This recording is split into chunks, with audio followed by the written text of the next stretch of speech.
Kickball, this game is for us all. From Seattle down toward the Keys, this game is you, this game is me. Cats, dogs, and steer, either tree. This game is America, so sing it loud with me. College football forever. College football forever.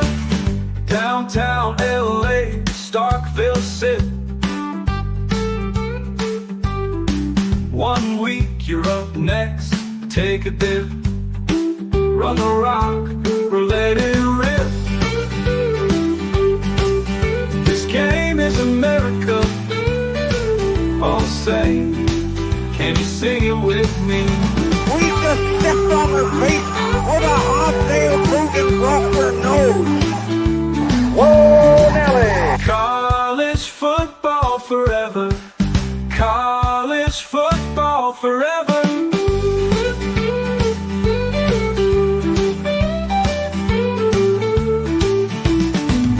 College football forever. College football forever.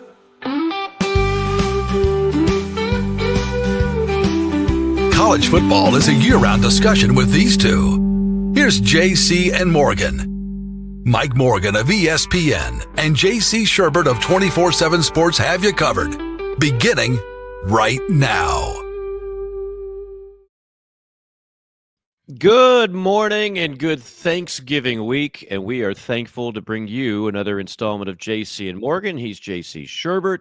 I am Mike Morgan. Our producer is Phil Molinax, the bad dog. You cannot see him, but I promise you he is working hard with the levers and controls of this program as we speak.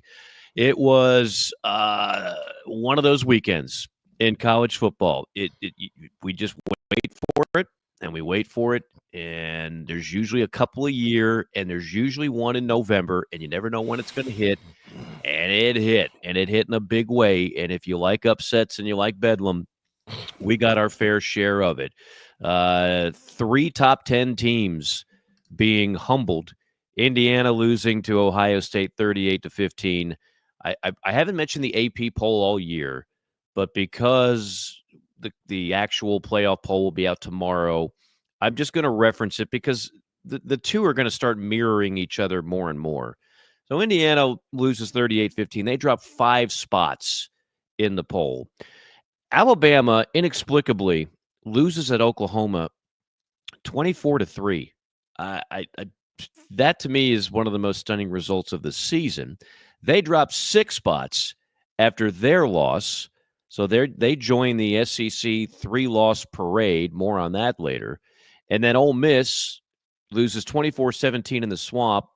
They drop 6 spots to 15. Oh, by the way, BYU loses to Arizona State. They drop 5 spots. And A&M loses to Auburn in the game of the week, which took, 4 overtimes? I was trying to keep my eyes awake while watching that one. They dropped 5 spots. So it was pure bedlam, JC, last weekend in the sport that we have grown to know and love, college football. That A&M loss was tough for them. I mean, it's not like they didn't fight. And Auburn, just Auburn's night. I think that when we looked at those 3 games, though, Mike, everybody kind of the A&M Auburn line was kind of 1 or 2, 3 points down toward the end. It's at Auburn. It's at night. It just smelled like a game with Texas coming up. We had Mike Elko's comments where it was no fault of his own. He said, we're focused on Texas. I mean, Auburn. And that came back to bite him. That's never good. I actually will pat myself on the back. I sensed that upset in the Swamp coming because it was delicious. You did call your shot on that. I'm not a hater on Lane Kiffin. I actually like Lane Kiffin. I love Ole Miss. I think the world of their program. But man, when you have a situation like that where you have a coach that's not people aren't happy about it, a program that loves to go through coaches like Florida, and mid-season you have Paul Feinbaum and everyone else talking about this guy at another school that everybody wants to, they want him to replace him. There's just the speculation's not, even if Napier will get fired, it's if Lane would want the job or not. I don't know. Maybe that happened behind the scenes and he turned him down. They kept Billy. But then you got to go play in a critical game against a team in Florida that I have to say, really never gave up, really kept improving. When they got, they had the game at Texas that was bad, but DJ Lagway didn't play. He's a stud. They lost Graham Mertz for the year. Their defense is playing 10 times better than it ever has under Napier, I think, at all. Mm-hmm. They've gotten the most out of that group. They're kind of a nice blitz-happy athletic team. You just sensed it. The fans were fired up. Beating LSU is one thing at Florida, man. I remember one of the Urban Meyer teams, I think. No. It was Saban's LSU championship team. Lost one game. They lost to Florida in the swamp, led by Ron Zook. And in Baton Rouge, led by Ron Zook. We remember the shoe game a couple of years ago. Mm-hmm. That series, they play every single year, and that series is just unpredictable, So you got to think, well, they beat LSU. That's nice. Ole Miss is on a roll. And, man, the Gators just took it to them. Now, Ole Miss couldn't stop punching itself in the face in that ball game. They were inside the scoring. It missed a field goal. They got stopped twice, so no points, 3 trips inside the red zone. But, man, you just sense that.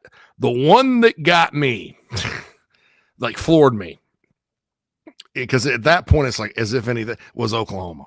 I did not see that coming. I don't know who did. I did not. I think Oklahoma's defense, I've been saying it all year, don't get rid of Brent Venables because he's fixed what's hard to fix. It's hard to bring a defense up to the level that you need in the SEC. Those harder to recruit D linemen, harder. And they haven't been good. In the Big 12, they haven't been good on defense in a long time. And it's easy to fix the offense out there. You could just show everybody in the portal or recruits the Heisman Trophy statues, and that's a pretty good sell, right, Mike? At Oklahoma. Oh yeah. So, but man, I don't know what went wrong with Alabama's offense. It stunk. Oklahoma defense played the game of their life, and Oklahoma, when they get in a non-playoff situation, because Bama got them pretty good in the playoff a couple of years ago in the Orange Bowl. But you remember that Sugar Bowl where they beat Bama a few years back with Stoops, and then I guess it was 2014, 2013, something like that. And then then this time they're not scared of Alabama. So what a win. They're bowl eligible now, the Sooners are. And I think that's a heck of a year for them, man, considering the schedule they had in that conference, which was total opposite of Texas. They played everybody that was good. Yeah. From Ole Miss, everybody. Considering the schedule they played, considering the issues they had, what a game plan by their interim OC, Joe John Finley, just running Jackson Arnold 25 times. Mm-hmm. And Bama, honestly, they had trouble stopping Vanderbilt doing that. And, it's kind of one of those things. So hats off. I salute you, Oklahoma, for that win, because I did not. I thought Auburn, maybe Florida. It just smelled like it, felt like it. Not Alabama and Oklahoma, though. I thought maybe Oklahoma could hang in there, but I thought Bama had too much firepower on offense. Turns out they didn't. So there you go. I didn't even have that game on my potential upset radar. I just didn't. And by the way, here's a number for you. Alabama as a at least 14-point favorite, which they were against Oklahoma. Okay. Kalen DeBoer now, twice this has happened, as a 14-point favorite or more, they've lost in 8 games this year in that designated role. Nick Saban did that 3 times in 139 games. You can't even imagine the heat right now on Kalen DeBoer, and I'm not here to tell you whether it's justifiable or not. I'm just here to tell you it's there. He is truly going to appreciate how deadly that job can be following the GOAT. It started early, even after winning games I didn't like the way we won it. I didn't think we did things well, but you won the. Yeah, I don't care. With Nick, we would have beat them by 40, and we wouldn't have had the turnovers, and we would have looked better, and we would have looked more disciplined. And it's just carried on and on and on. The Vanderbilt one, obviously, that was the one where, again, if you start taking straw polls with emotional fans, let's make a change now. But then you calm down a little bit and you realize you still have the inside track to the playoff, which they did. All Alabama had to do was beat Oklahoma and Auburn. And now they very well could be on the outside looking in. More on that in a moment. By the way, Auburn was 2 overtimes. It felt like 4. I was like struggling to keep my eyes open. I don't want to neglect 2 other big fallers in the poll, by the way. Colorado and Coach Prime had it right at their fingertips. Now, I don't know what's gotten into Kansas, but this is the second straight week they've burned me on picks. Third. This is their third. They beat Iowa State 2 weeks ago by 15. Yeah. Well, I mean, we didn't pick on our show. We didn't pick that game. But the last 2 weeks, I've had Colorado in our picks contest, and I've had Kansas losing, and at both times they've won. And I guess I have to start recalibrating my thoughts on Kansas because I couldn't be more wrong. They didn't just beat Colorado; they thumped them 37-21. So Colorado dropped 7 spots to 23, and then Army. They dropped 7. So that one didn't surprise me at all. Again, Army's a great story. Love the story, but Notre Dame was going to manhandle them, and they did 49-14. So those were the 2 biggest droppers in the actual poll. Gosh, there's so many places I want to go. By the way, if we went back to the BCS, in all likelihood, your championship game, if things just kind of played out to plan these next couple of weeks, would be Oregon, Ohio State. The SEC wouldn't even be involved. If you went to the 4-team playoff, in all likelihood, you'd have Oregon, Ohio State, Texas, and Penn State as it stands now. You don't think with the BCS, Oregon and Ohio State would cancel each other out? Oh, you mean after one? Well, unless Ohio State won, and then would they play a third time? I don't know. How much would it drive? I mean, if it was 24-23, again, I'm just saying if right now it would right be Oregon, now Ohio today, State. It'd be Oregon, Ohio State, based on what the rankings are going to spit out, because Oregon is the only undefeated major program left at 11-0. They would be automatically in. And of the 1-loss teams, which are who? Ohio State, Texas, Penn State, which was lucky to beat Minnesota. Fake punt was the play of the game in that one. And Notre Dame and Miami, SMU, Indiana, Boise State. These are the 1-loss teams. We have to mention just Indiana. Look, Indiana's a great story. Kurt Cignetti, very good chance he wins the Paul Bear Bryant Coach of the Year award. I'm a voter on that. He's definitely in the tent on that one. But they are not to the level of a lot of these teams that have more than one loss. They're just not, and they showed that. And a lot of us saw this coming. They got exposed. There's no shame in losing to Ohio State, but that game wasn't really that competitive. This is going to be those 7 at-large bids. It's going to be really, really hard on this committee. It's not a no-brainer situation, and I just hope they don't get lazy and just go with the old, 3 losses is more than 2, so I had to take the 2 loss over the 3 team, and 1 loss is fewer than 2, and so therefore I took the 1 loss over the 2. It's not science or anything. It's just that simple as a coach. It's not science. I mean, you just you got to do the simple arithmetic, and I do know my arithmetic, JC. Unga bunga. I call it the Captain Caveman approach. Unga bunga. Unga bunga. 3 loss better than 2, Captain Caveman. 2 loss better than 3. I mean, seriously, but I'll say this, and I've been critical of the committee because I don't like the way they've ranked the teams. Period. I just think it's I think I'm not sure many people that do. No, but nobody is. There's some Big Ten people out there, like the writer for the Cleveland newspaper that had every SEC team not ranked in his AP poll vote this week except one or two. That guy who sits there on Twitter and talks about SEC truthers all the time. It just, I mean, the Danny Cannells of the world. Don't forget Danny Cannell. We know Danny though. We know what I like he does. Danny, but I mean, he's a troll, and that's his. He's made a living off of just telling everybody. SEC. Yeah, the SEC's overrated. We expect Joel Klatt and Danny Cannell to rock that. Right. This guy from the Cleveland newspaper that's like letting it impact his vote in the AP poll. He needs to be kicked off right now because that's just not that. That's the whole ruins the whole. I know the AP poll doesn't matter. But when you have one guy that like literally has it out for a conference, that sucks, in my opinion.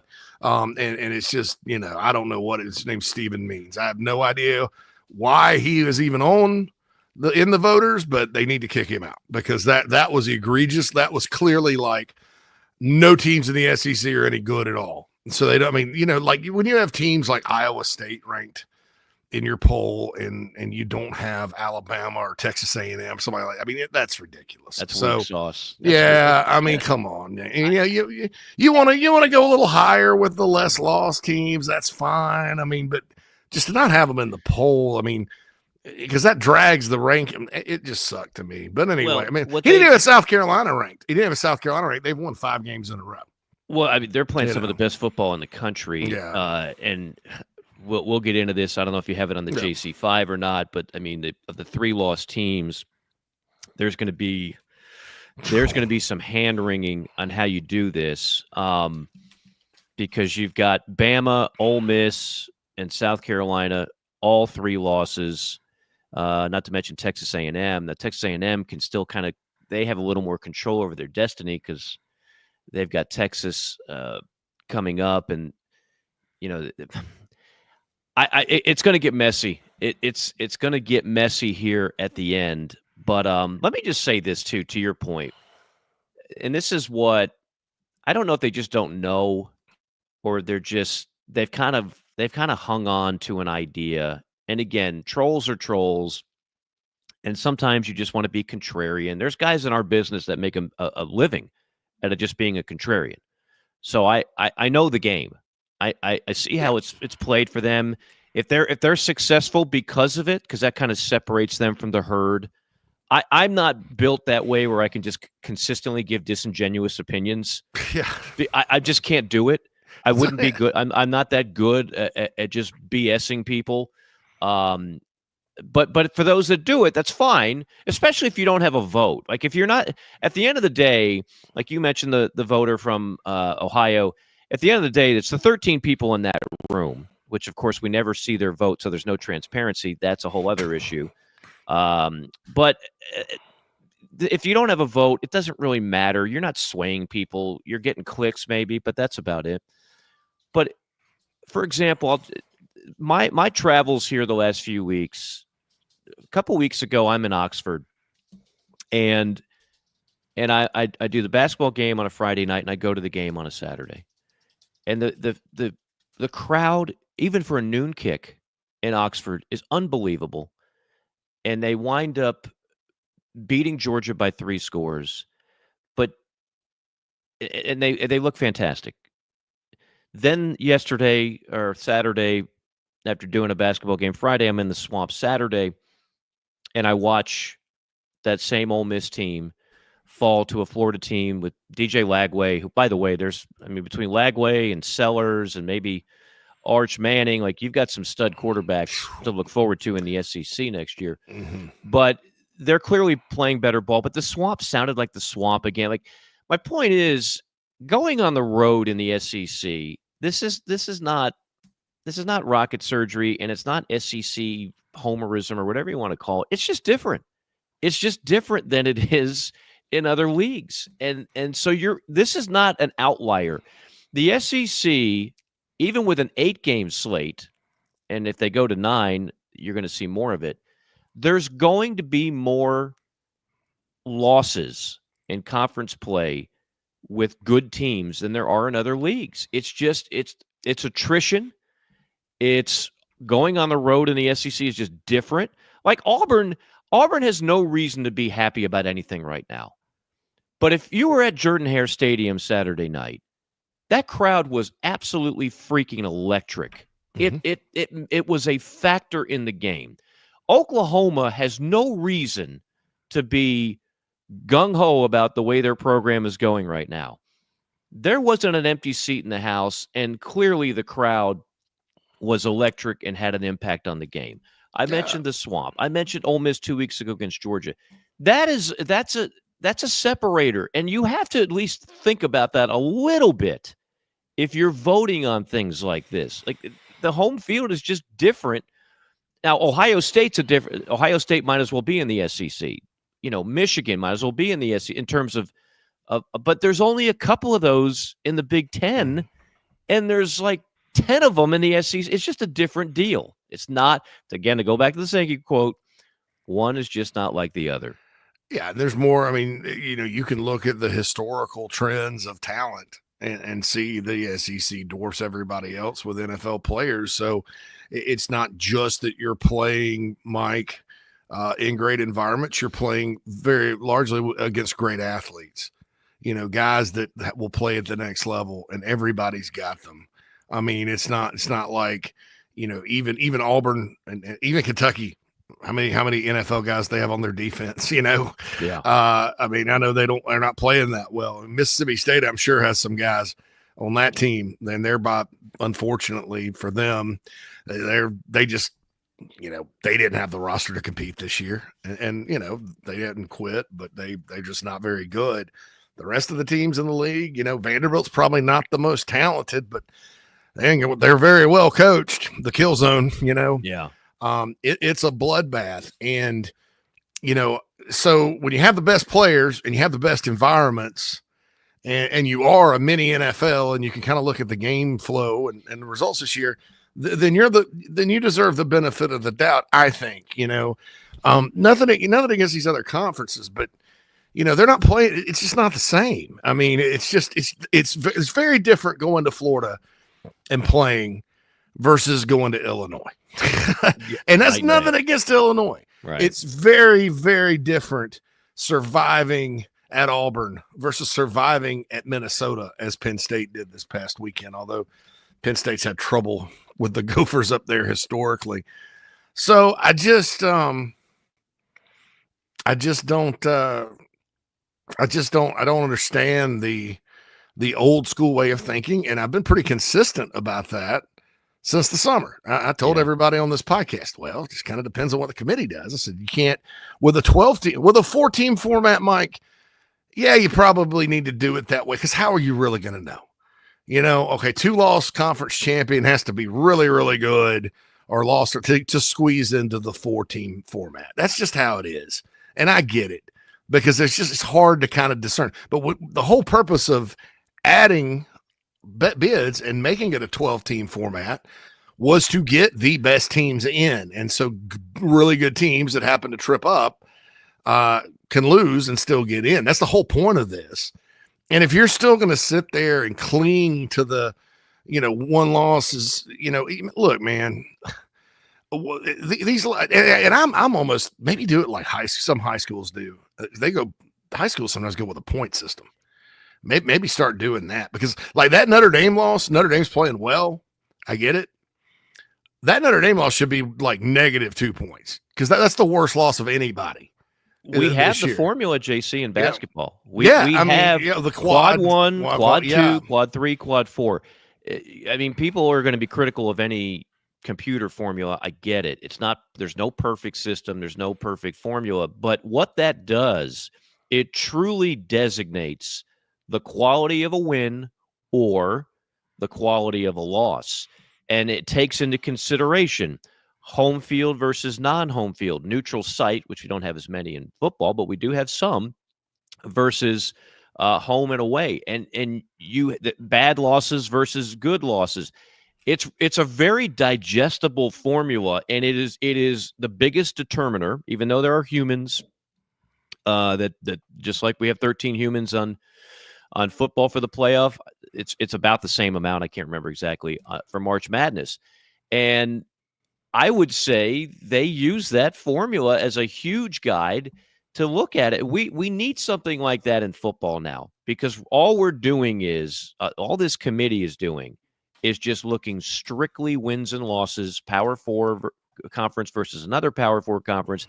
They don't take into consideration strength of schedule nearly as much as they should. And if they continue on that path, I promise you this, the SEC ain't going to be around for this particular format. And what do I mean by that? No, they're not just going to abandon the playoff, but they are going to use their mighty power and their mighty sword to make sure you tweak this thing. Mm-hmm. And they have enough leverage to do so. So if this is a thing where, well, every team that has fewer losses, regardless of strength of schedule, regardless of quality wins, regardless of this, that, and the other, it doesn't matter because 1 is less than 2 and 2 is less than 3. That's not going to stand the test of time. I just don't believe that it will. All right, we'll take a timeout. We'll get to the JC5. We've got Group 5. John, he's got his latest on those ranks. We'll take a deep dive on a coach that I think very quietly is doing one of the best jobs this year in college football, a team that was projected last and might finish first in its respective league. Lots to get to on a busy Monday, Thanksgiving week. JC and Morgan, quick timeout. Back on the other side. Mike here for our friends at MG&A Wealth. It's never a bad time to have someone on your side for all your financial needs. You need a trustworthy partner who has a true understanding of your situation in order to help you with smart and practical solutions. Since 1984, MG&A Wealth has helped their clients manage not just their wealth, but their lives. Today, as a nationally recognized wealth management firm, their team of pros remains dedicated to serving your best interests with an emphasis on personal attention and customized solutions. MG&A Wealth has clients all across the country, and they all get results. Don't put it off any longer. Call our friends at MG&A Wealth at 954-289-9000. That's 954-289-9000. MGAwealth.com is the website. They do more than manage wealth. They help manage lives. Morning, Carl. Usual? Yeah. Your oldest was in here the other day. Said the two of you took a trip down to my neck of the woods. How'd that go? You might as well give me one of those Carolina cars while you're at it. I knew I'd like that one. Yeah. There you go, my friend. Thanks. Hey, Carl. Congratulations. See you tomorrow, Freddie. You bet.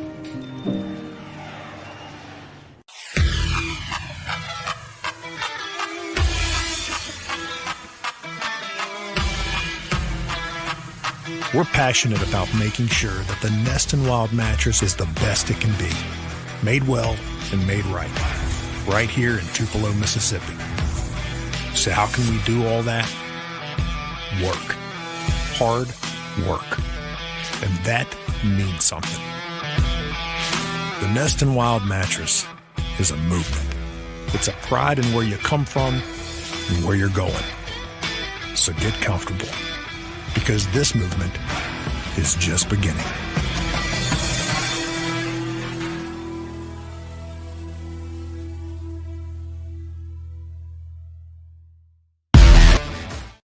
It is JC and Morgan. What are we on? Number 250 something? I can't forget. I can't remember exactly what we're doing. A lot of shows.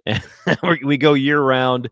I know a lot of you are just discovering the show that is JC and Morgan. 262. I don't want to sell us short. Don't sell yourself short, Judge. You're an incredible slouch. 262 if you're scoring at home. Presented in part by MGNA Wealth, MGAwealth.com. Call Sean today for all your financial planning for you and your family. Privately owned since 1984. 954-289-9000. 954-289-9000. A company that will just give you a difference. They're not a kind of a jack-in-the-box chain. They are unique in a lot of different ways, and they understand the unique challenges that come with managing your wealth. That's MGNA Wealth. Again, MGAwealth.com. On the subject of our listeners, which grow each and every week. And by the way, I should say viewers as well. Chat row is like on fire today. You folks have a number of great thoughts out there. We don't get to read all of them, but our viewers on YouTube, Facebook, and Twitter certainly get to do so. Sam says, Mike, after you mentioned The Offer last week, I started watching Incredible Show. Yeah, that's on the Paramount Plus. It's a true story about the making of The Godfather. Oh, dude, I love that show, man. It's really cool. Yeah. Yeah. I mean, good actors in it, too. The guy that plays Yes. Francis Ford Coppola is very realistic. And Who's it? Miles I dig Teller it. is the main guy, right? Yeah, I dig it, dude. Miles Teller's really good in it. He's It's, very good. Miles Teller is the guy, for those who don't know, in the new Top Gun movie he played. Yeah, you know, Maverick kind of the young Maverick. or the young Maverick. Yeah, I mean, look, man, Maverick. Why did I say that? Well, he's a God. young Maverick. I mean, Well, but he's Top got a Gun different is- call sign, I guess. Is it call sign or He's code a- sign? Call sign, right? Goose's son, right? Right, he's Goose's son. He's Goose's son? Yeah, Oh, yeah, that's right. He's Goose's he's son. Goose's son. Yeah. Goose's son. Not. I didn't get caught up in So- the plot. I just watched a bunch of airplanes and cocky pilots singing Hey, at bars. I thought at the time the movie came out, it was very welcomed. Oh, just 100%. a good old American thing. Yes. Yes movie, and That's right. a lot of callbacks. I liked it. So America, blank. Yeah, it kind of Yeah. had it had a nice vibe to it for sure. I'll just say real quickly before we get into the JC5. You know, it's not uncommon for both of us to do shows in random markets, and many of them are in the southeastern part of the country. A couple of nice JC and Morgan encounters. I was on a show in Gainesville, just talking everything. Steve Russell does a show, Sports Scene. Been there he's kind of been a fixture for years.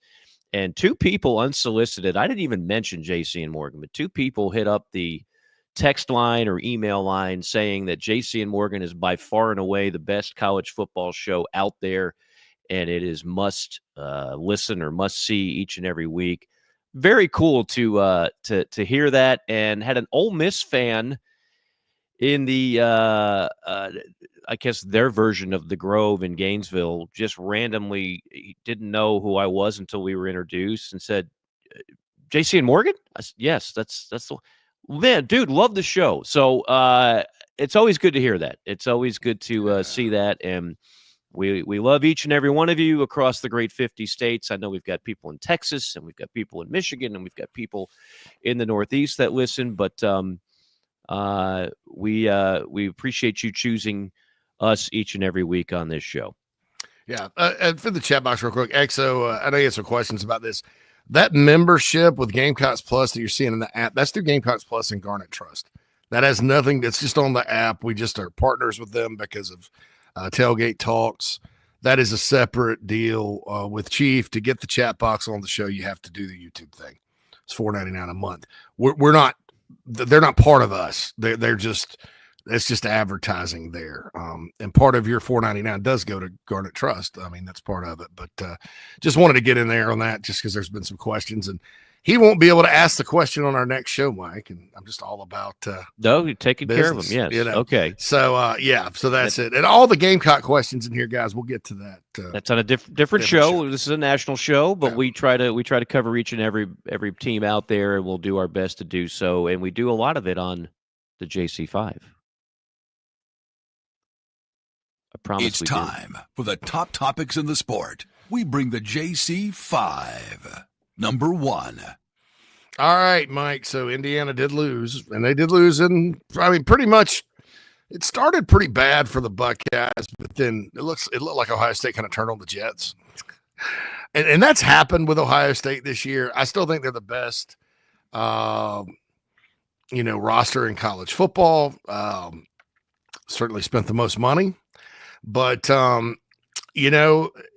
the question becomes, I think they'll beat Purdue. Purdue's pretty bad. They're awful. Sorry, Sorry, they're Purdue awful. Kenny, another one of our listeners. I'm sorry, Purdue Kenny. And finish 11-1, unless Michigan shocks Ohio State. I don't know. Does Oregon play Washington? I guess that's a rivalry game next week. But Oregon's already in regardless. Then they're not getting to the Big Ten championship game. Does Indiana deserve to be in the playoff with one loss if they hold chalk? Well, this is This is something we talked about last show. I thought if Indiana got beat down by Ohio State, they would be in trouble, or they should be in trouble. Now, the committee might disagree, and that's what matters. My opinion, your opinion does not matter on this. If you were to ask most people, is Indiana one of the top 12, and you can narrow it down because 5 of those are auto bids, right? So you could really say they're one of the top 7 at-large teams. And I would say no. And I root for the Indiana type stories. And I love what Kurt Cignetti has done. And I love the O'Rourke story, or O'Rourke. I'm adding an O. Oh, O'Rourke. I love everything about Indiana's story, but I don't think they're one of the best teams. And the resume doesn't say they're one of the best teams. Well, they only got 1 loss, Mike, and 1 is less than 2, and 2 is less than 3. Yeah, I get that. But look at the strength of schedule. I will totally tell you the Big Ten is a good league, but they didn't play the top teams in the Big Ten other than Ohio State, and they got pantsed. They just did. So my vote is for no, and I know that that probably won't be the way the committee decides it. They will find a way to get Indiana in, I think. But no, I don't think they're one of the top teams, and that's what this is supposed to be. Yeah, I agree with you, but I don't think the committee cares what we think. Unfortunately. No, I don't think they care about not just what we think. Yeah. I don't think they want to do – it's not even research. It's not like we're studying for the bar here. All you have to do is look at a few metrics and understand Indiana is not like the other. Indiana is not in the same pot, if you will, of some of those teams, mostly from the SEC, that have more than 1 loss.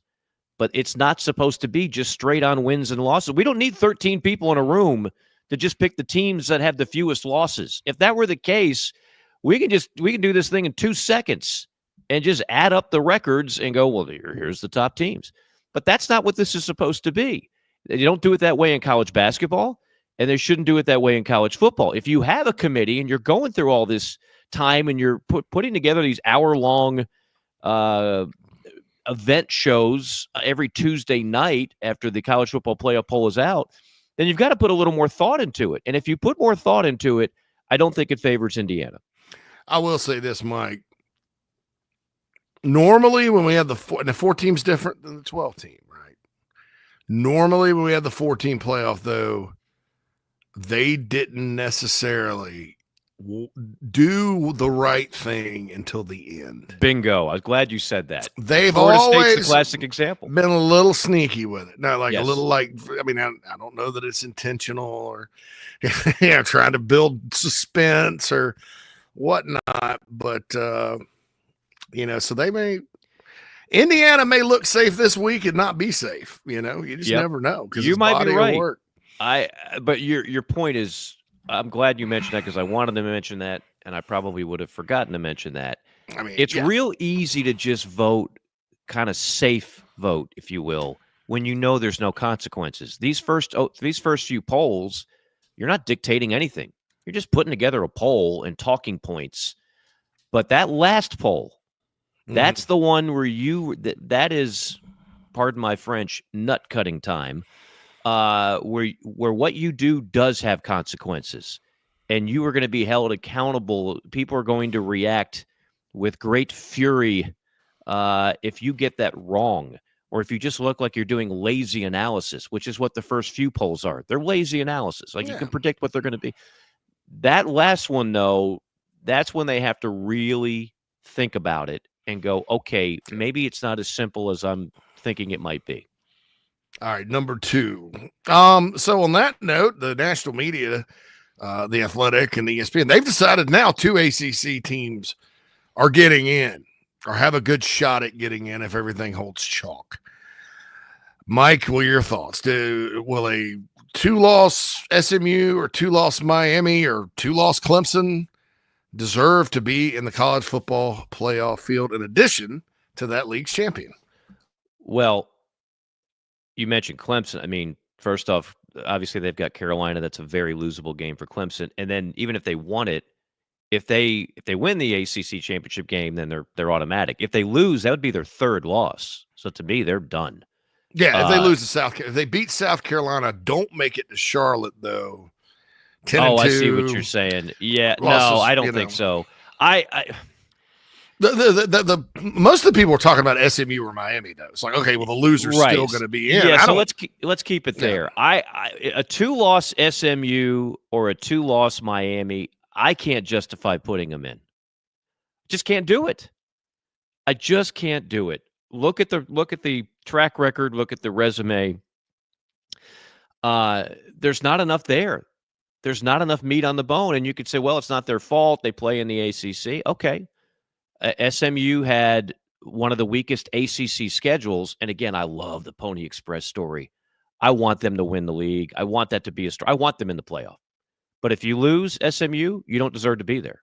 I'm sorry. In Miami, if you lose and you go 10-2 with a gift in the Virginia Tech game, with a gift in the Cal game, I'm sorry, I'm not seeing it. I would say no. Again, the committee would very likely disagree, to your point, JC, and obviously everybody tuning in, fans of those teams or the league as a whole. Oh, you don't know what you're talking about. Okay, I don't hate the ACC at all. I'm just telling you it's not a good league, and a 2-loss ACC team should not have a place in this playoff. Amen. I'm with you. I just, and you start looking at it, and if somehow Syracuse beats Miami, which I don't think's out of question. Syracuse had a good year, and I've seen dreams die on that field up there, dude. I think it's up there. I think it's at Syracuse.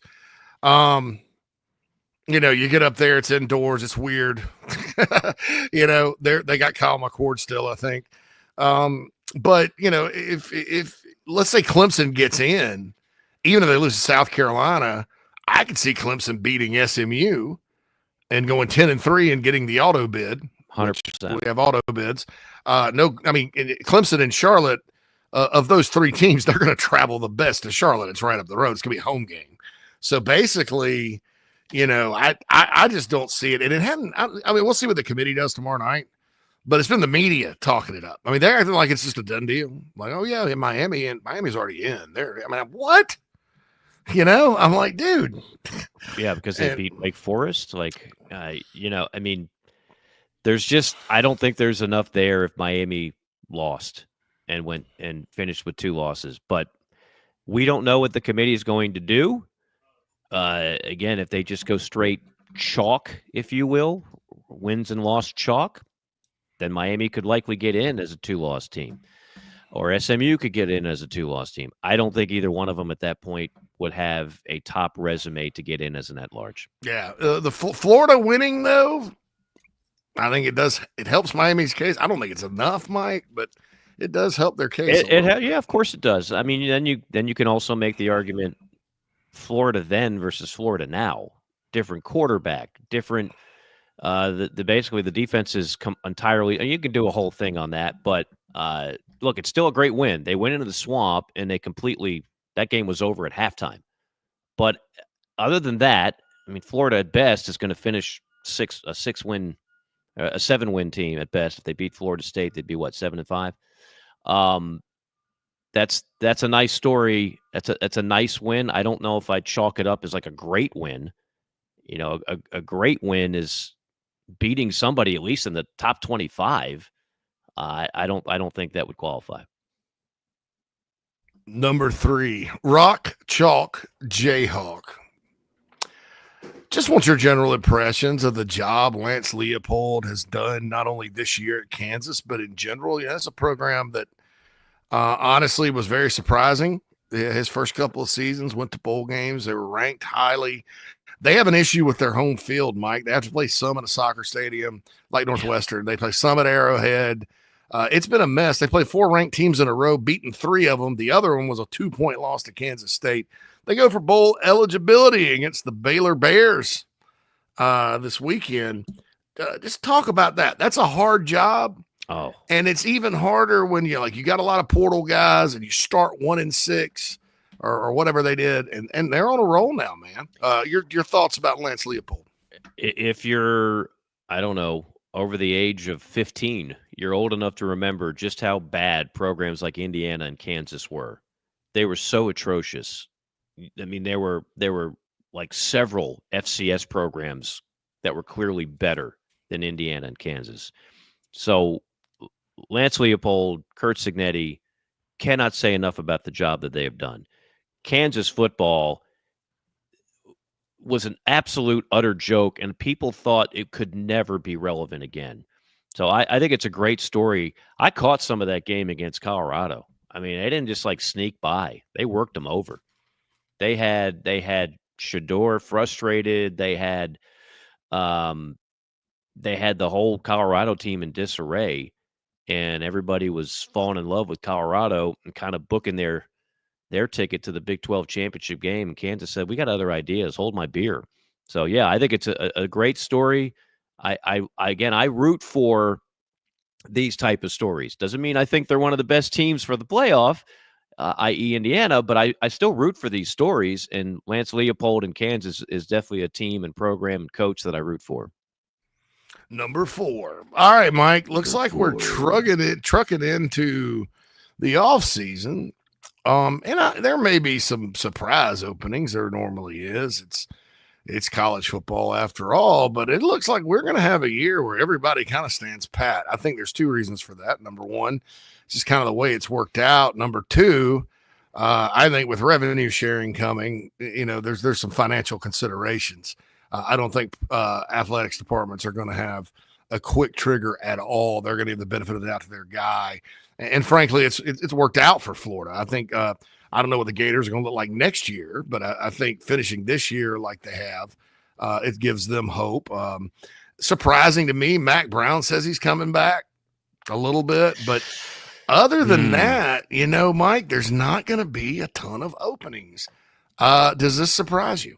We need to look this up, and I don't think we'll be – Phil, if you're listening, I know Phil's got multiple shows he's producing on a Monday, but the last time the SEC went through a year where nobody got fired, because I don't think anybody's getting fired.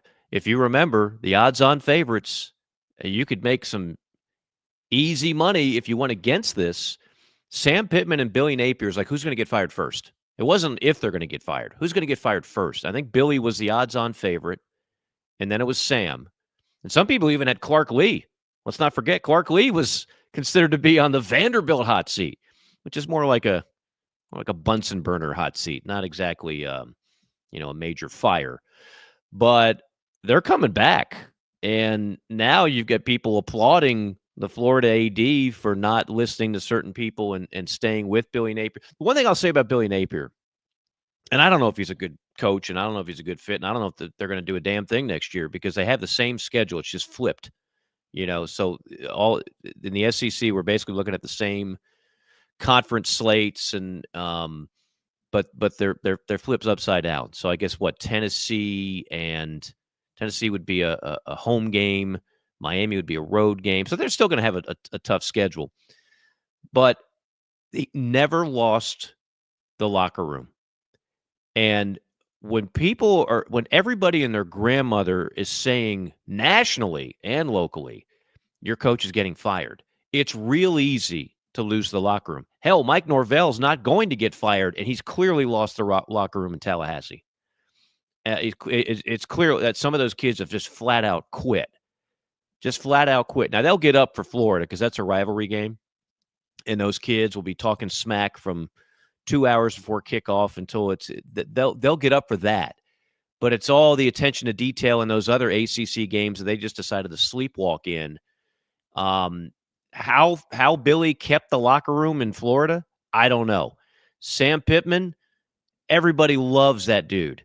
The players love Sam Pittman. So I had no doubt that they were going to fight and play hard for Sam Pittman. I just didn't know if they were going to win enough games. I think they have. They're both going bowling. Are you going to fire Sam Pittman? We know they're not firing Billy because it's been announced. How do you fire Sam Pittman right now? You're Arkansas. I'm not saying you can't do better, but I would keep him and keep old Bobby Petrino and just take your chances, see what happens next year. But I don't see the point in firing either one next year. Or this year. I think it's a great story that you don't just react to all the noise. Sometimes you got to tune that out, and you got to make your own decision based on what you know is best for the program at that given point in time. That's what the athletic directors did in Gainesville and Fayetteville, and I think it's paid off. A very good coach one time told me off the record, said, JC, but really good. You'd be surprised who it is. He said, all the coaches that get these jobs are good coaches. Just about. There's some that aren't, but I'm talking about head coaches. If you're at a program with resources that's that has a chance, most succeed when given enough time. I think the problem is with the money coming in before the period of paying players happened. You can't really spend that much money. So it's easy. We'll give them $17 million just to go away. Well, now you got to use that to pay your players. And right. I think fans in general need to get off this. That's the first thing you need to do is fire the coach. It's going to be hard because we have 100 years of wanting to fire the coach in college football first thing. Right? We have 100 years of people wanting to fire the offensive coordinator and defensive coordinator after one game. Right. We have had some coordinators get fired this year. And then, coordinator hires are tricky, and sometimes you do need to fire them. I'm honest, but those are easy to get out of. But I'm saying this, though, fans have to kind of recalibrate because the way you fix programs now is you need to hope for longevity, because we've seen a lot of examples of programs that were once great that have, shuffled through coaches, and it's hard to get that greatness back. Your volcano programs are usually a hire away. But then you get locked in sometimes where a guy you think's the right fit, like Florida State, they can't do anything. They don't even need money to begin with, So I think you're going to see kind of a different landscape as far as coaching goes moving forward, at least for the start, while programs are trying to figure out how in the world we're going to come up with $20.5 million extra a year to pay the players. Number 5. Okay, so Quinn Ewers, Texas's quarterback, they didn't throw it hardly at all. Second half, just ran it. That was enough to get past the Wildcats in Austin, and now they play A&M. He's getting treatment and says he's going to be fine. I don't know. Let's say he doesn't play or plays sparingly or hitting himself, Mike, and Arch comes in and things don't work out against that defense, and the Aggies win in College Station, which is plausible. Do they give Texas the benefit of the doubt? Keep in mind, Texas is 10-2. They will have played very few teams that were among the best in the SEC this year. Best win would be at Vanderbilt. They'd be 10-2 though, but with a loss. Will they use that quarterback thing as saying, "Oh no, they're really 11-1," and put them in anyway?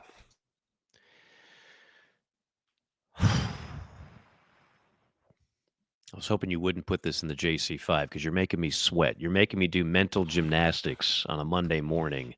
And I don't know if I'm prepared for this. I thought about this a little bit. I saw our buddy Brad Crawford. I think he put together 2 rankings.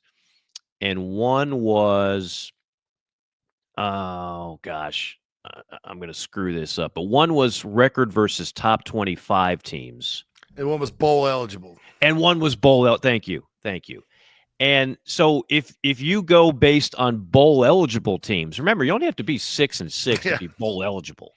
So if you go based on that, then Texas is smelling pretty, right? Yeah. They're up there. But do we really think? Yeah, so, okay, here it is. Crawford says wins over Brad Crawford, 24/7 Sports. Crawford says wins over bowl eligible teams heading into the final weekend of the season. Number 1 in the country is Texas with 7, followed by Notre Dame, Penn State, Alabama with 6, Ohio State, Boise State, Miami with 5. Okay. So If you went on that sounds pretty impressive, right? But if you go versus top 25, which to me is a much bigger indicator, what does Texas have, JC? I mean, where are the big wins? Vandy's not even in the top 25 anymore. Yeah, they're a lot like they're a lot like Indiana to a certain extent, in that they had one shot and they got beat down, and now they were at home. They also only scored 15 points. 38-15 Ohio State, Indiana, 30-15 Georgia and Texas. Other than that, Vanderbilt and Vandy 6-5. They're a great story. They're a tough football team to beat. It's not easy. That should be rewarded better than in most years. But if they don't beat A&M, I mean, I think it gets precarious. But what I can see is, and look, they're back up. They're not playing whoever the heck Florida State had to trot out there last year after Jordan Travis got hurt. They're playing Arch Manning. I mean, right. But I could just see that playing into I could just hear them. Well, they didn't have Quinn Ewers was hurt against A&M, so blah blah blah. And then I bet they'll leave A&M out. Well, I don't bet. They may not. Maybe, like I said, most of the time they do the right thing at the end.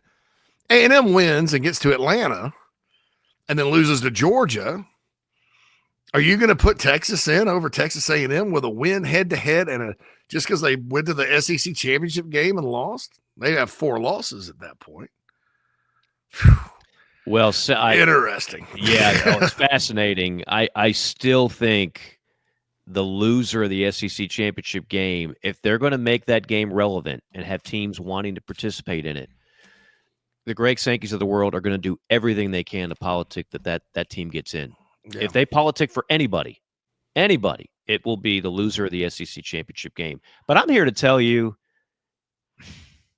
you could justifiably say if Texas loses to A&M, that there are some 3-loss teams. I'm thinking of one in particular, located in the state capital of South Carolina, that might be more deserving of a spot in the playoff than Texas. Now, I know that's sacrilege to say, but if we're just doing it based on if Carolina goes on the road and beats Clemson, that's what, 6 in a row? Yeah, against teams that were ranked at the time, 4 of them were ranked. And then Oklahoma win looks a lot better now. Oklahoma win. They lose on the road at Alabama by 2 points. Again, where you play these games matters. You have to look at that. I mean, they would have, to me, a better resume than Texas would. Yeah, the problem is if it's 9-3 Bama, 9-3 Ole Miss, 9-3 South Carolina, Bama and Ole Miss both won head-to-head. Now, that said, correct, Bama's losses would be all on the road, but Vanderbilt, Oklahoma, Tennessee. Ole Miss's losses, Kentucky at home, Florida on the road, at LSU. I think Ole Miss is done. I think they played themselves out. Their losses are going to come back to bite them. Hurt them. Yeah. Carolina's losses will be at Bama, at home at Ole Miss, and then the LSU game. And then the argument for the Gamecocks there is the same as the Florida State quarterback, Quinn Ewers, whatever you want to call it. The officiating in that game, I mean, when the whole country says you're robbed, I think.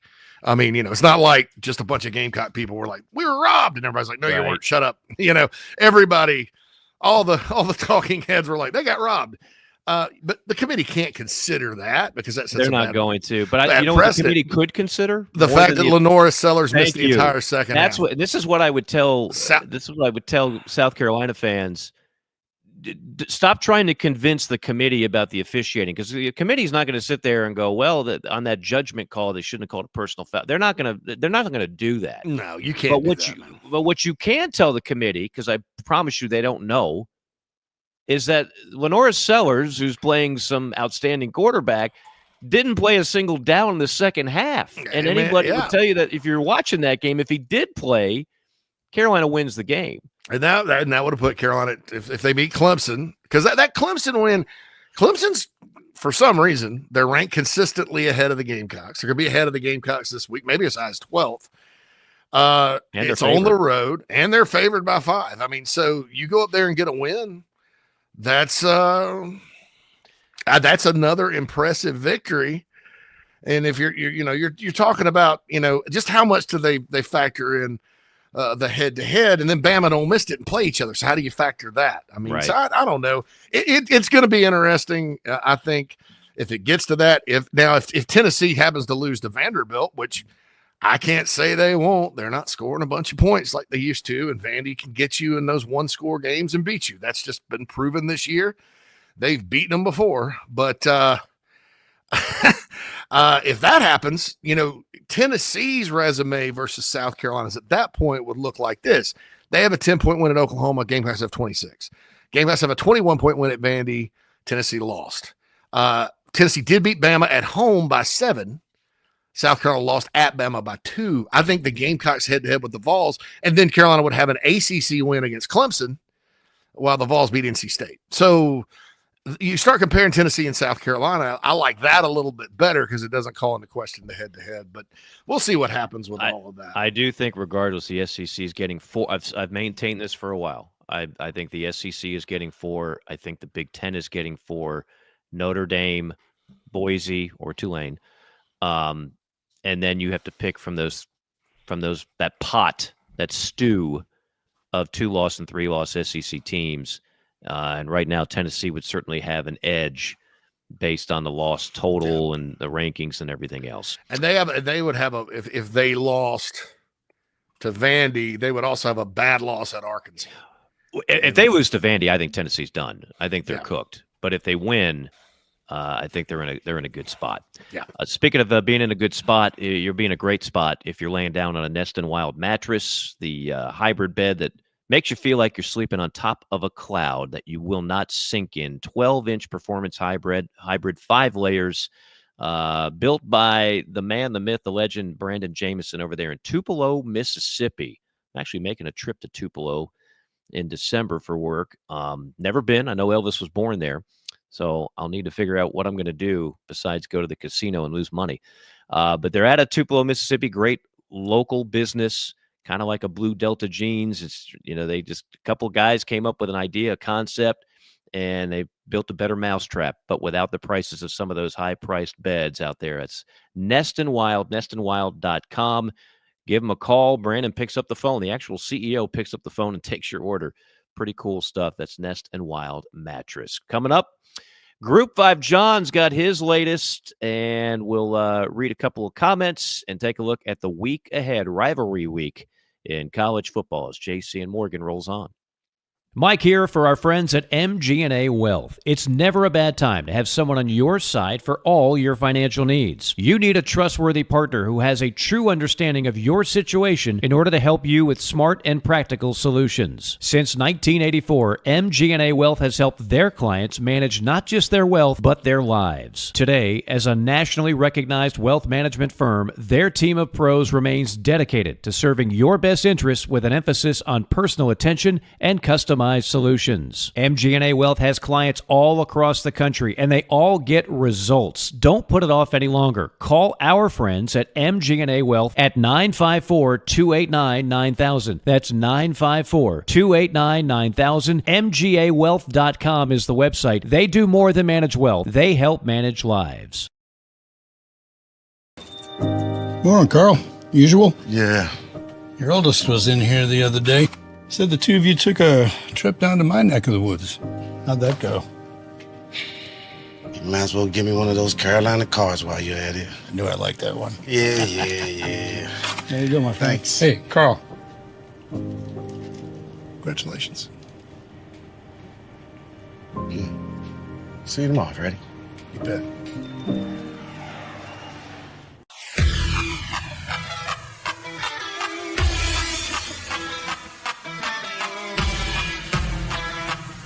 We're passionate about making sure that the Nest and Wild mattress is the best it can be. Made well and made right. Right here in Tupelo, Mississippi. So how can we do all that? Work. Hard work. And that means something. The Nest and Wild mattress is a movement. It's a pride in where you come from and where you're going.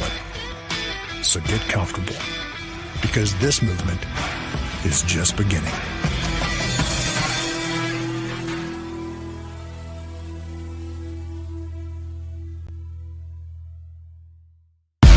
on your Right back scuba with you. gear. Mike's taking on a deep dive. That's right, man. Put on the gear, put on the tank. You ever been diving, JC? You don't strike me as much of a diver. I'm too claustrophobic to do it. I'd Yeah. probably freak myself out. But, I've never done it either, but I want to. I've got a gold star in snorkeling, but never have gone on a dive. But I'll tell you who has I'll Thornton Mellon, Oh, yeah. the triple Indy.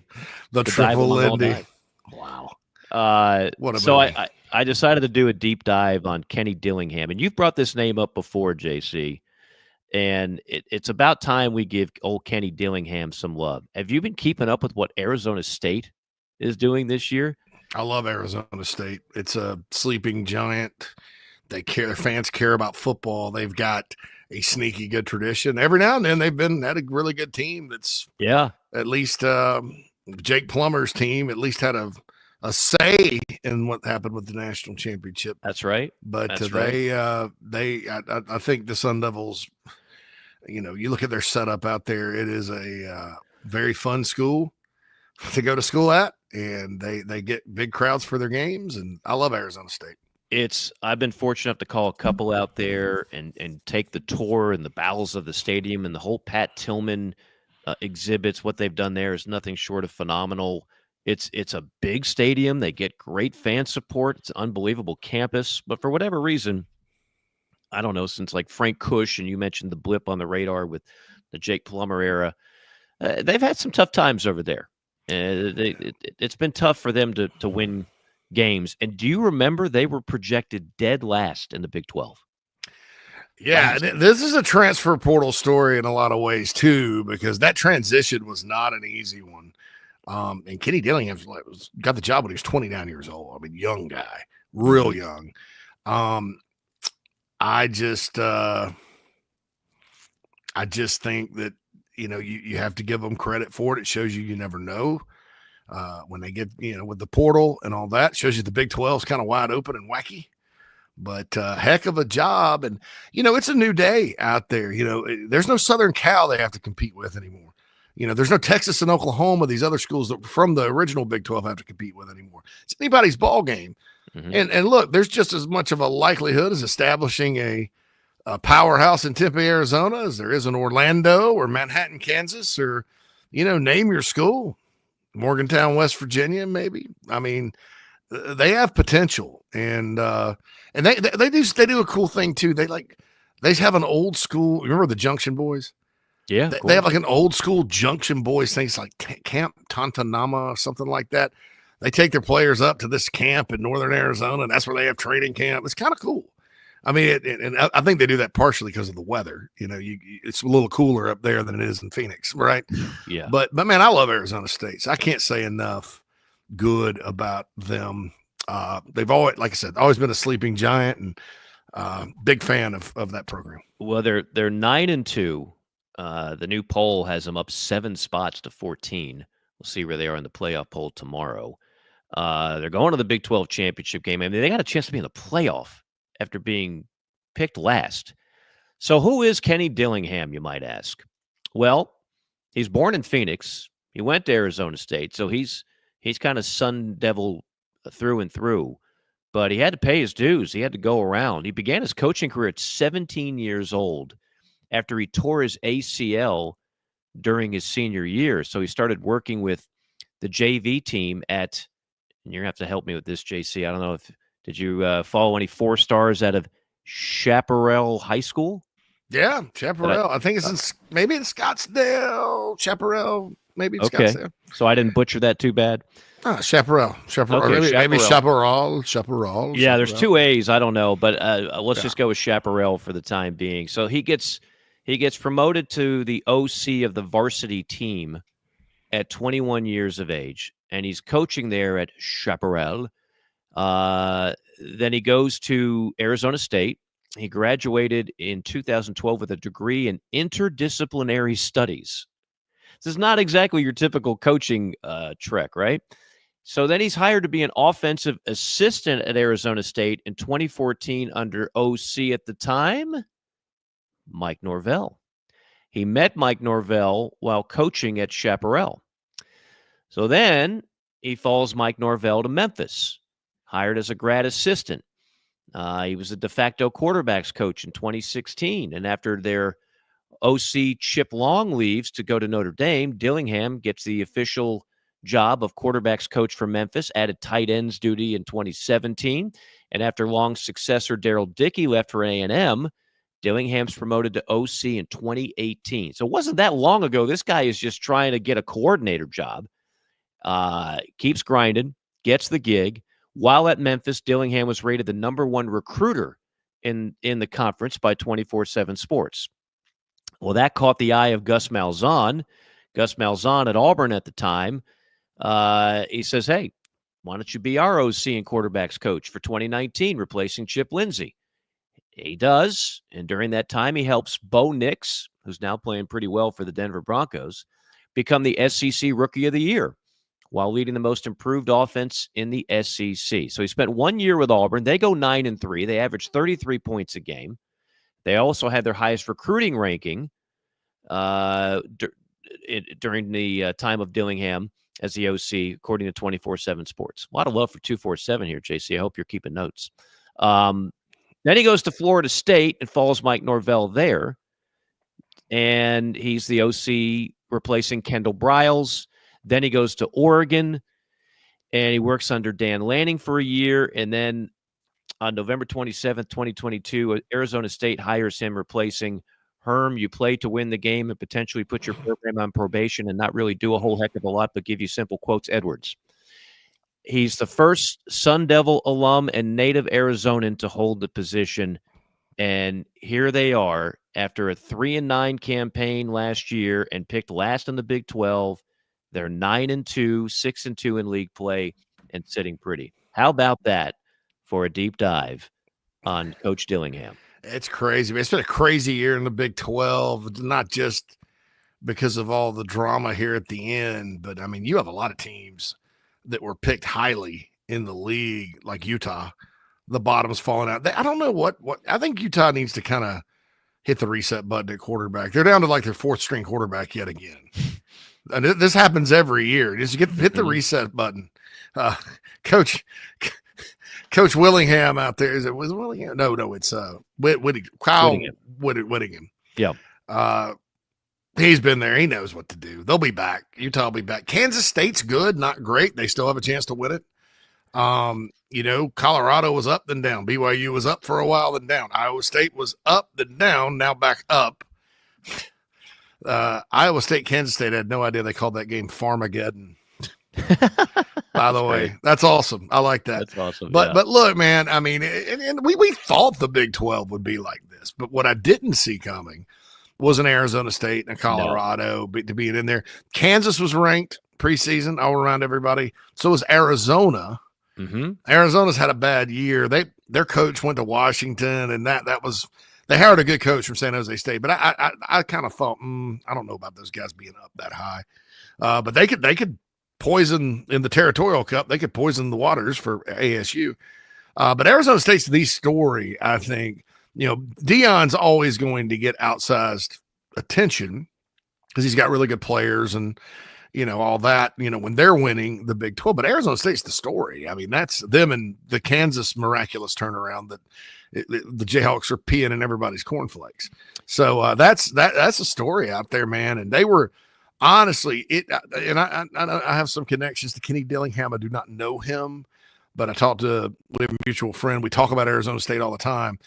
We thought it was probably a 3 or 4 year build to get that thing back to competitive in this league. They've done it in year 2. It's usually when you make a lot, sometimes you can make a lot of progress between year 1 and year 2 with the portal. If you make the right decisions, it's there. They can run the ball. They play defense. You look, and it's been weird because, their 2 losses are to Cincinnati on the road and Texas Tech on the road. Other than that, they played then 16th ranked Utah, beat them. Went to Oklahoma State, sort of a track game, but Oklahoma State's very bad this year, 0-8 in the league. I don't know what happened there. I didn't mention them when I was mentioning I'm a man. teams. I'm winless. Dude, if you'd have told me Arizona, Utah, and Oklahoma State and UCF would be a combined 5-27 in the Big 12 this year, I'd have been like, they won at Kansas. So then they squeezed by UCF at home, but then they won in Manhattan. That's not easy, at Kansas State. And then they beat BYU. A lot of close wins, but they find a way to do it.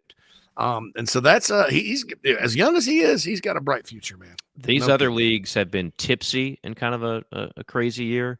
The Big 12 has been flat out staggering drunk all season long. Everything is bizarro world. All the teams picked at the top or at the bottom. The teams picked at the bottom when left for dead or at the top. Cats and dogs living together. Mass hysteria. It's Big 12 football for you this year. All right, G5 John. A lot of research on this one here. He says, first off, P4 potential head coach watch. Tulane head coach John Summerall. We've talked about him a lot on this show. First year at Tulane with a record of 9-2, top 25 ranking. Before that, his record at Troy was 23-4. A lot of people in Lexington, Kentucky, that are very much enamored with John Summerall. Just saying. UNLV head coach Barry Odom, the fighting Barry O's. Combined record at UNLV 16-7, top 25 ranking. Before that at Missouri, he was 25-25. He's on some radars. And Memphis head coach Ryan Silverfield took over the head coaching position in 2019 for the Cotton Bowl versus Penn State when Norvell bailed. Combined record at Memphis 40-21. This year they're 9-2, and they were ranked in the top 25 earlier. Is it time to start talking about the Mike Norvell and thus Todd Graham coaching tree here? Because we rallied off guys like Chip Long and Chip Lindsey and guys like that that have gone on in the conference games, but Silverfield and Dillingham are from that same coaching tree. Right. And they obviously had a better year than Norvell this year, but Norvell's done some nice things too. So I don't know. Maybe that's a little hope for you Florida State fans out there that really don't have much reason to have much right now. Yeah. Playoff poll number 4, Army. Again, despite the loss to Notre Dame, they got UTSA, and then they'll play in the AAC championship game versus Tulane. And then remember, they still have Navy. What that is 8 days later in the Army-Navy game. Number 3, UNLV. They've got Nevada, and they will, if UNLV beats Nevada, they'll have their rematch against Boise State in the Mountain West Championship game.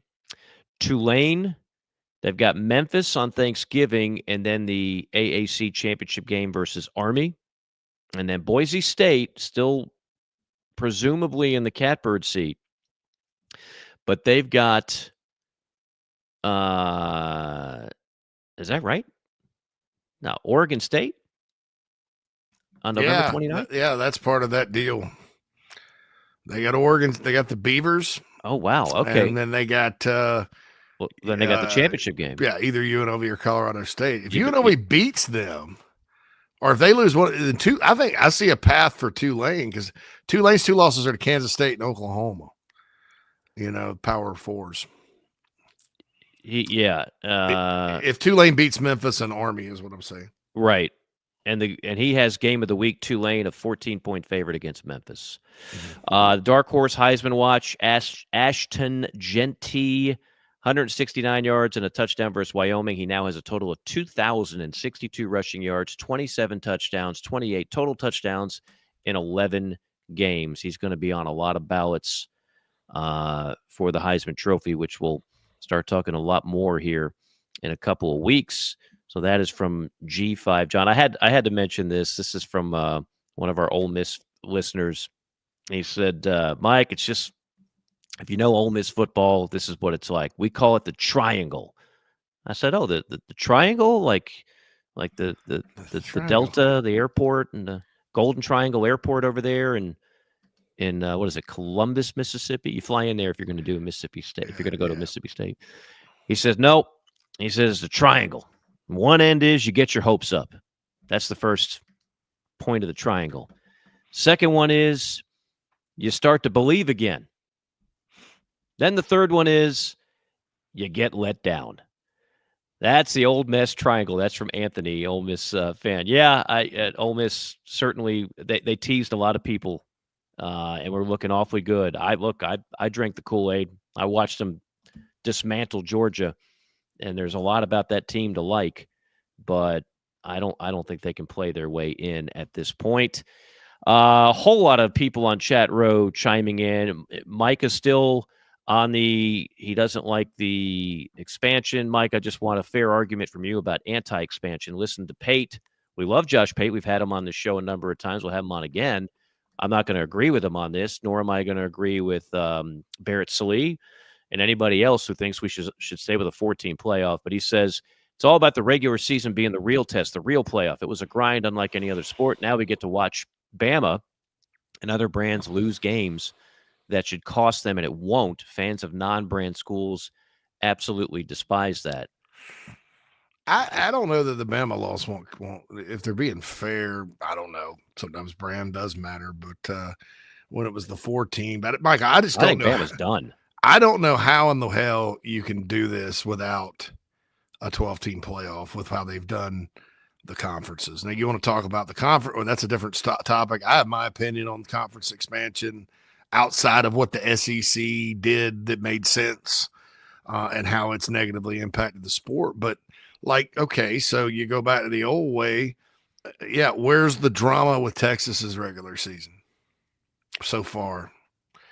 Yeah, I mean, because everybody's going to play an imbalanced schedule, and it's impossible to know going into the year. Like some years, if you have to road games at Florida and Auburn and Oklahoma, that's a tough schedule. A lot of years, Mike. Mm-hmm. But this year it wasn't. Some years when you go to Starkville, God, why do we have to go to Starkville this year? We're going to Starkville. I'm not even talking about Vanderbilt. So I just don't I don't get it. And yeah, it is all about the money. And you're right, William. But I think South Carolina, and some of you are South Carolina fans in the box here, it's benefited from the new setup, because nobody be talking about this with a 4-team or a BCS. So, but yeah, we'll wait and see. We'll just wait and see. Like I said, I am highly critical of the committee's rankings so far. I think they stink. Like I said, unga bunga caveman thinking with the losses. But I do know that in the 4-team era, at least, they wouldn't hesitate to move a team up like 8 spots at the end, right, just to make the field right. They did with Alabama last year. So, yeah, let's see what happens. But but that's a separate argument, is the committee selecting the right teams. I'm with you there, Mike. I am going to keep a close eye on what they do and the mistakes that they potentially make. And if they do it, then they'll be called on it, and hopefully this process will be improved. You'll never convince me 12 is not better than 4. And the more meaningful games we've had in the month of November now, so many teams that still have at least a hope to get in. Reasonable minds can agree to disagree. So you can quote Josh Pate until the cows come home. While I like Josh, I could not agree more or disagree more with that point that, well, we need to go back to 4 or 2. No, I don't think I just none don't of agree those with upsets mattered this past weekend. If we were at right, none of those have any implication on a playoff at all. If we were even at 4, and we'd have a ton of irrelevant games this Saturday and last Saturday that we don't. Yeah, they wouldn't matter. So no, I'm not convinced. Hey, Purdue, Indiana has playoff implications. That's right. So does Farmageddon. So does Farmageddon. Has Brian Kelly lost the locker room? Is he close to? I think it's going to be a real long off season. They're not getting rid of Brian Kelly for a number of reasons, but yeah, that's gotten toxic real fast, as you knew it potentially could. I would encourage LSU fans and everybody else to stop with the panic over a high school quarterback. Dude, you're LSU. You won a national championship with a freaking transfer quarterback. Right. There's nothing that says you can't go find another great transfer quarterback. Mm-hmm. I'm sorry. You won a Heisman with a transfer quarterback too, because Daniels came from the aforementioned Sun Devils. So that kid, fine, let him pay whatever. Who cares? Yeah. He's still got to develop. Harbaugh's not there. I mean, and Michigan fans, I think it's great. You got to keep great players in your state, and that's great for you. I'm just saying this neither puts Michigan at the top of college football nor sends LSU to the middle of the pack of the SEC. It's one guy, Yes, it sucks. Everybody loves recruiting. I love that you do, but be realistic about it. I mean, it was more important to beat Vanderbilt than to worry about Bryce Underwood this past weekend if I'm LSU. And he's from Michigan. He's from Michigan. He's a Michigan kid. Right. I was born in Arizona, Jerry. I went to Arizona State. I want Arizona dollars. It's from Jerry Maguire. Nice. Yeah, when you were talking about Arizona State, I was like, Show me the born Quan. in Arizona, Jerry. Show me the Quan, JC. Yeah. All right. I know we're short on time. Who hires Jimbo, James says. West Virginia. Jimbo was a great OC at one point, says Jonathan. Jimbo's going to get back in. I'm convinced of it. I think he's bored. He's doing a weekly radio segment on Sirius XM. Yeah. It's not much to listen to, honestly. He'll get another shot. No doubt about that. He'll get another shot. Yeah, that's home. West Virginia's home. 100%. 100%. Colin says Mississippi State not making a change. No, Jeff Lebby's not going anywhere. First year. He inherited a mess. And they didn't quit, to their credit, man. Correct. They just honestly, really in the SEC, I'll say I don't think there's going to be a coaching change, and I can't remember that hasn't happened. And I don't think any team is just laid down. I don't think that's happened. No, I think Kentucky and LSU have had stretches where you go, wait a minute, these guys aren't playing up their potential. Yeah. But Florida didn't quit. Oklahoma hasn't quit. Auburn hasn't quit. I mean, there have been teams that have gone through bad stretches, but they've all kind of gotten up off the mat. Mississippi State's probably finishing 0-8 in the league, but Mike, that's a roster thing. Mm-hmm. Their defense, when they gave up 41 to Toledo at home and really, it didn't look like a fluke. Toledo just had the better offense, better players. It was going to be a long year for them, and they battled A&M. They just don't have much. Michael Van Buren is a good young quarterback for that system. They'll continue to put pieces in place, and they'll be fine. But no, they won't make a move. That would be 4 coaches in 4 years for Mississippi State. No, the Arnett thing was just that was abysmal from Jump Street. Taking the Mike Leach offense and saying, I don't like it. I'm a defensive guy, and I don't like these quick scores and flashy offenses. Let's do something. That was one of the worst moves I've ever seen a coach new on the job make in SEC history. So you're still recovering from the sins of Coach Arnett a little bit. But Levy's a good coach. I think he'll do some good things. They got to get players. They had enough success under Leach, I think, to get a taste of that as being an equalizer. And you look at the success Dan Mullen had there too. Jackie Sherrill won there. He did it a different way, but Mullen and then Leach, they were pretty consistent, and they did it with good offense, and they had a good defense under Arnett when Leach was the coach there, but they did it with this dynamic offense. It's an equalizer. A lot of times it's fun. Guys like to play in it. So yeah. Jackie and Jolie Dunn did it with those great Mississippi JUCOs, but JUCO football that's not a thing anymore with the portal. Like nobody relies on JUCOs because you go to the portal. Something tells me Mississippi State's going to sign its share of JUCOs this year, though, just because there's holes. And in Mississippi, you can still do that. But yeah, the portal is going to be important for them. But I have and then, somebody mentioned Dak Prescott. Dak Prescott was a 3-star kid out of Louisiana that nobody else wanted but Dan Mullen. So, yeah, worked out pretty well. Juan Trail says, I don't know if it's been asked, but has anyone seen what the Yellow Jackets are doing in recruiting? Is there finally buy-in in Atlanta? There's certainly more than there's been in a long time, Quantrell. Living in Atlanta as I have, I can tell you that they have tapped into some resources that they had not previously. I think they've loosened up on some of those academic restrictions that were keeping some key players out of the mix. Look, I think Coach Key's done a remarkable job. I don't think they have much of a chance at Georgia, but maybe they prove me wrong. They're tough again too, man. Like that Miami win. This is another reason why I can't believe people are like, Miami can lose again and make it. Haynes King was so hurt in that game, Mike. They didn't even throw the ball. It was like Paul Johnson was back. They didn't even throw it. He ran it, and their running back ran it, and they lined up and blocked Miami and scored enough points to win a game and played gritty, tough defense. It's unbelievable. So yeah, their toughness is Georgia Tech. You used to have to pack a lunch to go play them. Oh yeah. I mean, they were physical, if anything, and by God, that's back. So hallelujah for the Yellow Jackets. I think the ACC. Not that I care, because I think it's a mismanaged conference in a lot of ways. But Georgia Tech needs to be good in that league. They have too much tradition, located in too good of a spot. I don't have a ton of fans, but when they do show up, it's loud. I mean, I'm happy for Brent Key and the job he's done.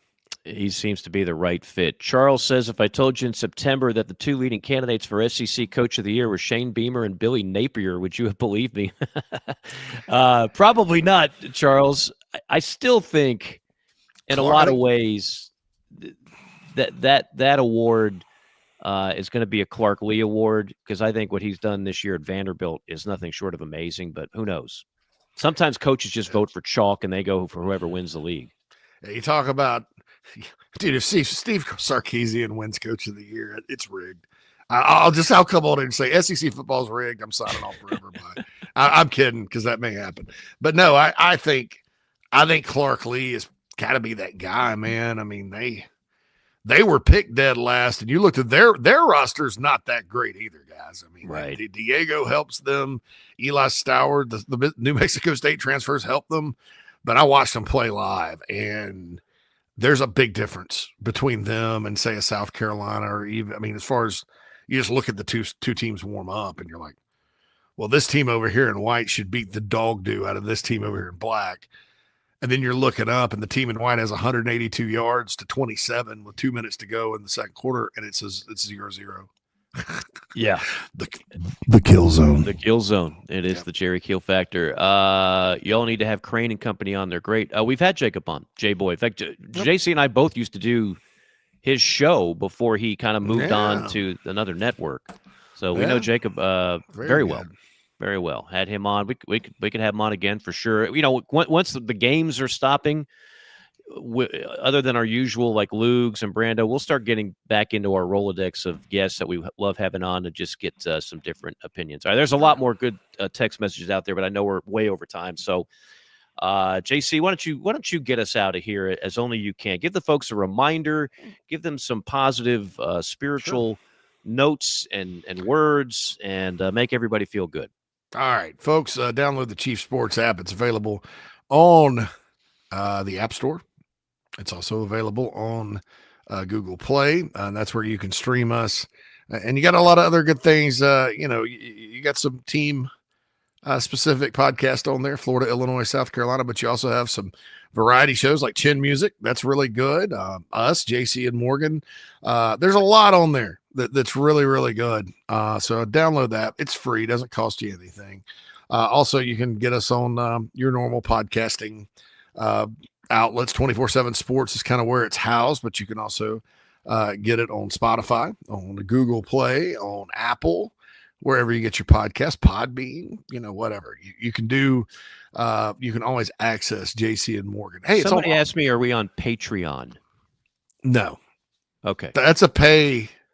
That would be like we would charge for it then. Okay, yeah, we are free, folks. We're free. You don't have to go to a paid one to get us. You don't have to go to Patreon. So yeah, so please check us out. Also go to jcandmorgan.com for all our back episodes.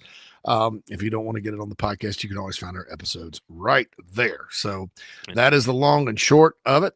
And very well said. We have we want to wish everyone, of course, a very safe and happy Thanksgiving. Yeah. And I started the show with this, and I'll end it with this. We really thank all of you. Again, we know there's more and more people in this space. Anybody with a microphone and a laptop could technically start a podcast.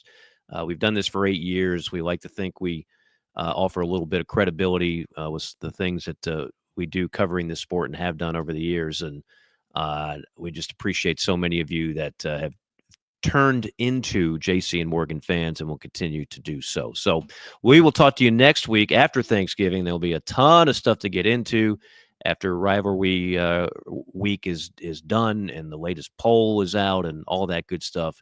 And conference championship games, which will be a major talking point. What do they really mean anymore? And what is the future? We'll get into all of that. For Phil Molinex, the Mad Dog, our fearless producer, and for JC, Mike saying so long. We'll see you next week on JC and Morgan.